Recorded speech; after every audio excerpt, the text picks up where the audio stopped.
Hey y'all, Shelly here with another tip for hospice nurses. So I had a request to do a video on how I document on cancer patients. So I don't really talk about this as much because cancer diagnoses tend to not be as deeply scrutinized as everything else.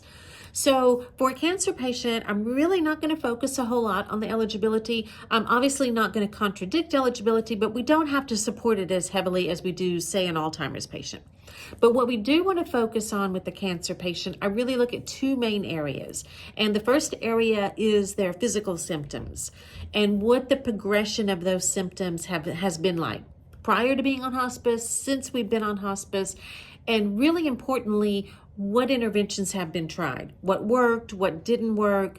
I will get very detailed on that because it's important for anyone following me to not go back and try stuff we already know didn't work, or not stop something that has been the only thing that has worked. So it's real important that you do a lot of detailed on the symptom management.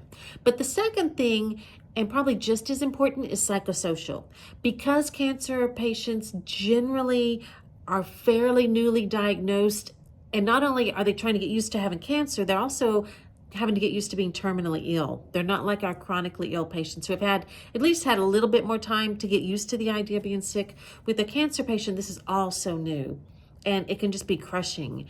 And cancer patients can go through a myriad of feelings, sometimes all in the same day. They'll just run the gamut. So it's important that we document what they're feeling and the things that they are telling us so that everyone that follows us, the CNAs, the social worker, the chaplain, other nurses, on-call nurses, everyone is able to know what this person is feeling, or at least what they were feeling on the last visit, so that we know how to best support them emotionally. And the more information we can get about how this person responds to emotional support and what kind of emotional support works best for them, the better we're able to help support them.